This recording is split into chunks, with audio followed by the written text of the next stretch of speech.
So kita rasa buat baik pada mak ayah masa mak ayah hidup je. Tak. Masa mak ayah meninggal pun kita kena buat baik. Tapi soalannya adalah nak buat baik macam mana mak ayah dah meninggal. Mungkin kita sibuk dengan kerja kita. Kita sibuk dengan keluarga kita, kerjaya kita, kita punya reputasi kita. Kita pun kurang masa dengan mak ayah dan akhirnya mak call, ibu-ibu, jap, busy. Ayah call, so, jap, saya ada urusan dengan klien ni projek-projek besar ni, 10 juta ni. Tapi end up, ditakdirkan, mak ayah kita meninggal. Bukan seralat kepada orang yang dah meninggal kan. Jadi apa kita boleh buat sekarang ni? Pertama sekali, kita sebenarnya tak layak pun untuk rasa kita di kehilangan. Kenapa doktor? Sebab hilang ni hanya untuk orang yang own something. Contoh, jiran kita beli kereta baru. Dan esok, kereta tu kena curi. Okey. Boleh tak kita sebagai jiran dia rasa kehilangan? Tak ada. Sebab itu bukan kereta aku. Apa aku rasa kehilangan? Tak pula aku nak kena nangis sampai seminggu, 2 minggu sebab hilang kereta. Tu kereta jiran. Dia yang hilang, bukan aku yang hilang. Sebab kita tak own kereta baru tu. So, sama juga hakikat kehidupan kita adalah we own nothing. Mak kita, ayah kita, keluarga kita, anak-anak kita, harta kita, ni semua bukan kita punya. Kita bukan kehilangan, kita hanya pulangkan. Pinjaman daripada Allah Subhanahu Wa Taala. Dan sampai masa kita kena pulangkan balik, kita hanya pinjam.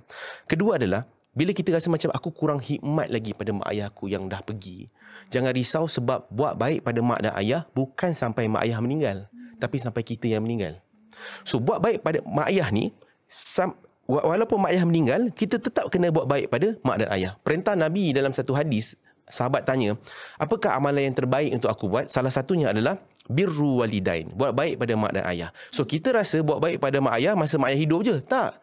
Masa mak ayah meninggal pun kita kena buat baik. Tapi soalannya adalah nak buat baik macam mana mak ayah dah meninggal? Pertama sekali, sunnah Nabi SAW untuk berbuat baik pada si mati adalah kita kena berbuat baik pada, kalau dia hidup dia buat baik pada siapa? Contoh kan, kita ada ayah yang dia ada 5-6 orang best friend. Best friend dia lah. So, kita kena pergi ziarah best friend dia, bagi hadiah, bagi makan. Dan ini apa yang Nabi buat pada Siti Khadijah. Siti Khadijah ketika telah pun Siti Khadijah ni meninggal, apa Nabi buat? Nabi pergi ziarah kawan-kawan Siti Khadijah yang BFF lah, best friend forever dia lah. Forever kan semua ni.